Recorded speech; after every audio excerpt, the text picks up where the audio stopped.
Welcome back for another episode of the Property Nerds Podcast. I'm your co-host, Arjun Paliwal, here with Jack Fouracre from Fouracre Financial, and we are talking interest rates today, Jack. And I know it's January. We're recording here for the February episode. This will come out on the 11th of February. Yep. Now, when it comes to the gamble, interest rates, up, down, what do you reckon? For Feb, I think it'll stay the same. Okay. Yeah, all right. That's my gamble. Your gamble's there. Are you going to go with what CBA said, mate? Are you going to reduce it? Or mate, my CBA logo tattooed on my chest from my days when I used to work there. I reckon NAB's right with their May prediction. I reckon they'll be closer. All right. I reckon we're not cutting in Feb. There you go. I reckon we're not cutting in Feb. And yeah, that's the gamble for me. Actually, you know what? We should replace the word gamble. Let's call it competition. Have you seen that? I wish we disagreed though. Yeah, I know, it's right? No it would have been more drama. But have you seen that Michael Jordan documentary, The Last Dance? Yeah. And he goes, apologies for my American friends out there who are going to hear my American accent. He's like, so Michael, do you have a gambling problem? He's like, no, I don't have a gambling problem. I got a competition problem. Yeah. That's what we got. We got a competition problem, whether it's UFC, whether it's us talking UFC at home. By the way, not real bets. We're just chatting in the tables, chatting around the table at home, talking about who's going to win what fight and what interest rates are coming down when. But we both reckon there's a hold. Yeah. Does that mean we both reckon the drop's the next one after that? I don't think so, man. I don't think so. I think May, if I was to have a good guess, I think April, May is a good, maybe for one there, yeah. Yeah, I reckon my guess is Feb doesn't drop. The rate check after 100% dropping. For March? I mean, aren't they meeting up at a different cycle? I think they're meeting up at a different cycle now. Oh, really? Yeah, I think they don't meet like monthly. I could be wrong here. See, I don't pay attention to it as much now. Yeah. But when it was decreasing, it was like the whole office was like, oi. Guess what date it is? You know. Now it's just like it's like a Melbourne Cup, but literally, for interest rates. Yeah. Look, I reckon to stay. What I think they should do is they should cut in Feb. So if you want to know the answer of what I think they should do, they should cut in Feb. But I've just been disappointed by what their readings of the data have been so far. So I reckon it's a hold. Yeah. So, mate, talking of disappointment, how disappointing is it when it does cut and everyone thinks that they now can borrow $1 million more, but they can't? Yeah. I mean, it's not how it works, right? Look, I'm happy when they do cut it because I know there's a lot of people that need it. Yes. And there's people that are very, very close to moving forward or refinancing, but they're just not quite there. And for those people, it might tick them over, or they might already be in a position to do something. Yep. But because of a rate decrease, it might prompt them to take action, which is the wrong thing to do. Like, you should, if you're being proactive about it, if you can do something now, you're going to benefit from the rate cut when it comes in. Yeah. Because there's going to be a lot of people that see a rate cut and go, oh, now's the time. All right. The smarter ones are doing it already. Correct. Knowing that the rate cut is coming in. But yeah, it works out to be like, how much does it work out to be in terms of borrowing capacity difference? Not as much as you think. Like a 0.25%. What do you reckon? Yeah, so per 500,000, you could bank on roughly 15,000 in borrowing, which is not that much, but it depends on your income as well, like your income bracket and negative gearing if there's any applied as well. So, but if you look at that over a larger portfolio, it's a weird one because if you've got like $2 million of debt, right, and that decrease gives you an extra 90K of borrowing power, that's just a cash out. Right. And now that could fulfill the deposit. That's just all you need, man. All you need. Because generally, if you can access the deposit and that's with a major bank, then you're going to go to a non-bank or third tier for the purchase anyway, which doesn't really matter. Like the rate cuts and borrowing power, it's already there. But to access the deposit, you don't want to really go to a third tier or non-bank to access a deposit. That unless you've got some, in the next 12 to 24 months, you've got some big plans with your income or you're just being really aggressive at that time, knowing that you can weather it. Yeah. But generally, you want to keep majority of your debt with a major, so that when you're accessing the equity, you're getting favorable rates, favorable terms, a lot less conditions, and then the purchase is done with a third tier or non-bank. So that if you've got a big portfolio and you get one rate decrease, it's pretty much another deposit for a property. See, that's the thing that people don't recognize, right? Like I see many mortgage brokers out there downplay it. They go, oh, well, one rate cut's probably 3%. I get you. You're right on a percentage basis, 3% of borrowing capacity, but it's different per portfolio. If that's 3% against a whole portfolio of assets, that's a different story. And like you said, deposit comes out. And we're forgetting that there's also going to be people with trust lending that now might be close to neutral. Yep. And they can now get there. Yep. And if they get there, that's their accountant writing them a letter that they're now comfortable with. Yep. We also have people when once they get their deposit, like you said, you go to a smaller bank and you can unlock that next purchase. Another one, and this is one you also said, what about when people are sitting with many of those smaller banks and they just needed that 1 or 2 cuts to completely refinance their portfolio back to the bigger banks, save 0.5% to 1% on interest rates on all their lending, and then pull out deposits down the track to go back to smaller banks for more acquisitions. That's right. Like people underestimate the game changer it makes, which is why you shouldn't sit on the sidelines. You should get your portfolio reviewed because that's going to make a big difference, right? Now, when it comes to interest rates declining, Jack, what are your thoughts on when people go, well, I'm going to wait till it declines the whole percent so I can have maybe a lot more in borrowing capacity? How do you explain to them the situation that they may go into versus where they're at now with some fine tuning today? Yeah. Like I said, the people that are just hearing the talk about interest rates going down, they're the smart ones. They're making the moves right now. Yeah. The ones that are going to wait for the first decrease, they're already missing the boat, kind of, right? If you wait a full year, right, all the crazies have jumped back in. All the ones that are just waiting for that sentiment to come back, they're already in. So, and a lot of people, we know this, a lot of people don't even know what they're sitting on. So people might be waiting for interest rates to come down, but right now they're in a position to do a lot and they're still going to benefit from the rate cut in the next month or the next 6 months. So yeah, like if you want to sit on the sidelines and do nothing, it's not the right way to do it. Are you noticing some banks change things in anticipation for interest rates declining? Like example, whether it's their fixed rates, variable rates, whether it's their assessment rates, what are you seeing there? So not the assessment rate, mainly in the fixed rate. So banks are begging you to fix your rates for 5 years. Trust me. I wonder why. What, you know, and I think back to 2020 when the rates went down to 2%. And people were on they were 2 years into their 5-year fixed rate on 4.5%, 5%. And they're just like, what do I do, right? There's going to be a whole wave of people that hit that same trap in the next, already, but in the next 6 months where they think, oh, wait, they're going to offer 4.2% 5-year fixed. Oh, wow, like, let me jump on that. And then it comes down to 2, 3, 4, depending on the market. Well, yeah, you never know, but just don't fall into that trap. Like, there's some specific cases where you would go fixed, and it's generally on like really high LVR loans. And you so, for example, if you had like a high LVR loan for an investment property, and the variable rate was like 7.7 or 7.9 or something like that, and then the fixed, they're offering 6.8 for 1 year, fixed for 1 year. Of course you would take that. And you know why that's a smart thing to do is even say if it's 2 years, I'll tell you why that's also smart. Because usually to move, you want that loan to deleverage. So if your loan's a 90% loan against a 700K place and call it a 630K loan, that property, you want it to grow as well, 10 to 15%. So then that 90% becomes an 80% loan. You have way more lenders that you can take it to. You can refinance at better rates. Yeah. And it might take 2 years of growth to do that.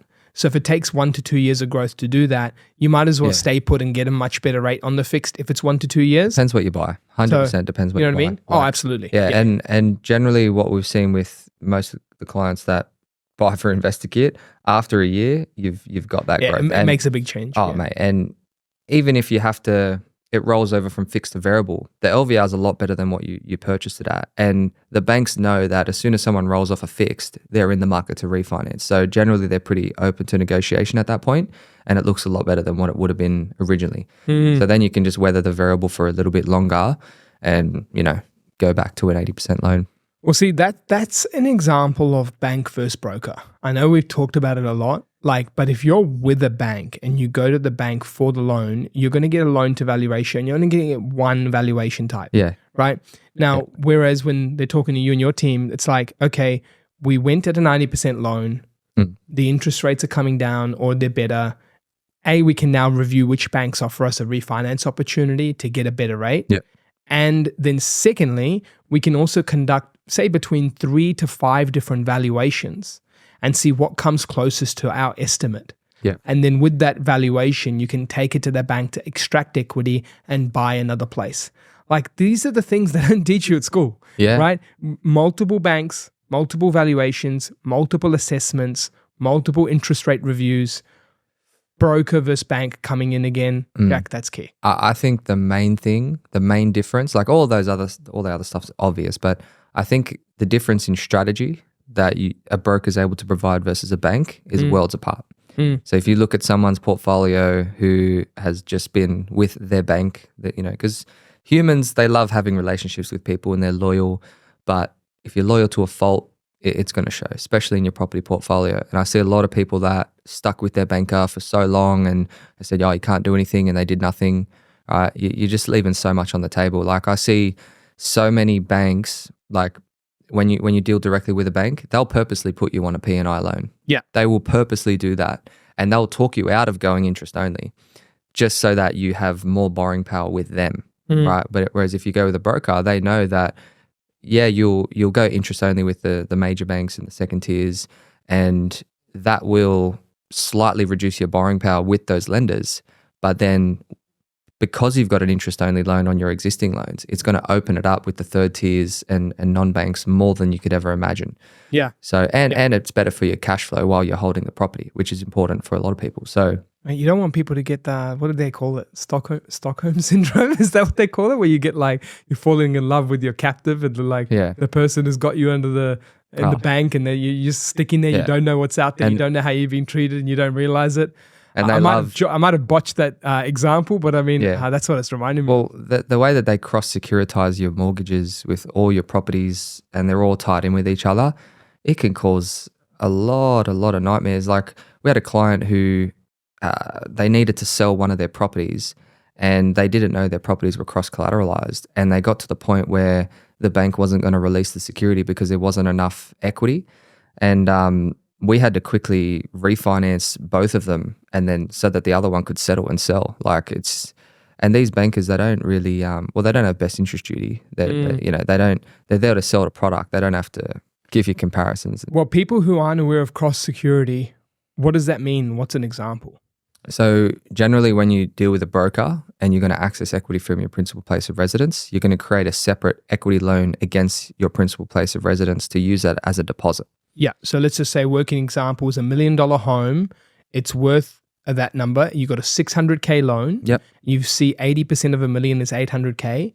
And you've got a $600K loan currently owing, and you decide to now take a $200K loan against that $1 million property, making a total loan $800. But when you log onto your banking, you're like, you're there, $600, $200. Yeah. You see two different. You can That's go, right. Hey, accountant, the $600 is for my home to live in. Can't claim the tax on it. It's where I'm there. Yeah. But then this $200, if I'm Jack, I'm going to buy a boat. No, I'm going to use this $200 and going to put towards an investment property. That's a deposit, right? And then you would borrow money against the property. Say you're buying a property for $600, you got the $200K deposit that you've accessed equity loan from your owner OC. You borrow the remaining $400 or so to complete it, but then that $400 loan is secured against the investment. Now, what a major bank would love to do is... So that's what we call non-cross security. That's right. Because you got two, property A, property B, and you got 3 loans. That's right. Home, deposit, investment. Yeah. Now, what a major bank would love to do is take that investment property and don't give you an equity loan, but allow you to borrow the full amount of the investment property, $600K plus stamp duty. So you'd have 2 loans there, and you'd have your owner occupied loan of $600, and then you'd have the investment loan of $620, right? But that's the loan against that investment property is 105% loan to value ratio. The reason why they can do that is because they're using the equity from your owner occupied property, but they're cross-securing it so that both properties are secured by the loans. And you can't just sell the investment property, because when you sell the investment property, you've got to close off the loan. So it's I use an example where, like, it's imagine you got your left and right shoe on, And instead of tying your laces with each other like properly, you tie the right lace on your left shoe to the left lace on your right shoe. And you do that. Now, sometimes you can get out of it. You pull the string in the middle, you revalue assets, you go to different banks, you've released the equity, and you're gravy. But then sometimes the pool doesn't work and you trip over, right? And that's kind of what happens in cross-security. It's an unnecessary risk. A lot of times it will be fine, but it's an unnecessary risk, and it's a tool that the banks use to make it harder for you to leave. Yeah, you can stay there longer. It's easier. Yeah. Now, I'll be the ex-banker that I am, and I'll talk to you about some pros about it. Yeah. But then there's way more cons. So I'm just spoiling the story already. Give me one pro. The pro is it's so easy when I go to my tax time and I tell my accountant, this one loan is for that property. Chill. Yeah. And then the accountant doesn't go, I saw you refinance between this bank to that bank. What did you use that money for? Yeah. How did you close that down? Why is that loan number there? Can you get me a CSV of this one? And like, we're 17 properties deep. We change banks and we close off a loan. I go to the bank branches still. So I'm that, OG that goes to bank branches, keeps the game alive there in the branches. No online stuff for me because I need to go to all these closed accounts, the stuff that's not showing, the online that's not there because I refinance. Only pro. Other than that, not worth it. And if I've got one pro and you've got 10 cons, I think we know who wins. Do you know what I mean? Do people still go to banks to get loans? Like you see these new branches that are popping up. They don't even have like business bankers in there. They've just got like a teller, couple ATMs, look, they're a lot more offices. optimized, but they still pump it. They still get stuff. I mean, like, I think the biggest advantage why certain banks still crush it with loans, like CBA mainly, speed.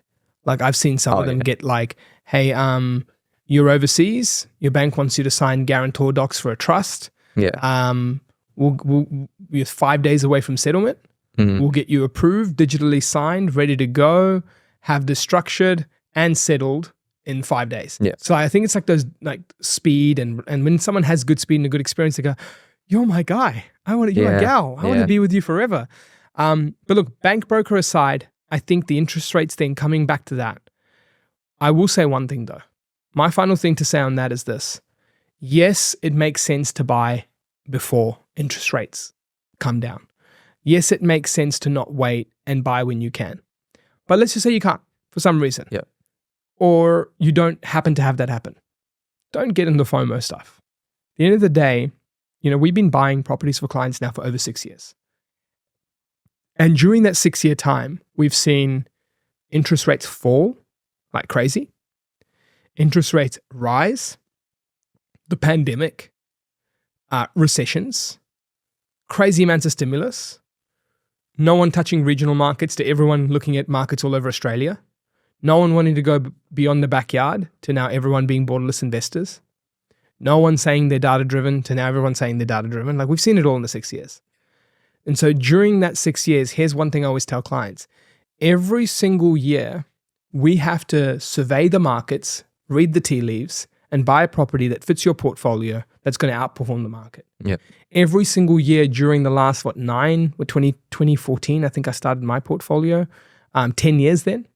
Every single year during the last 10 years, I picked up a property for myself, which means this. There is no stress on macro conditions that happen or don't happen. At the end of the day, there is a market somewhere, and we've released a chart on this, that will grow well in any condition, in every year, in any year, or will be a buyer's market in any year, every year, and we can spot that. That's our X factor.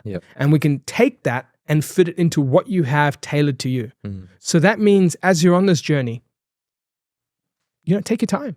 Well, like if it happens, it happens. If it doesn't, it doesn't. And this is the difference between professional buying. When you're not buying with a professional, you don't have a tailored strategy. You don't have a plan that's tailored to what type of property you'll buy.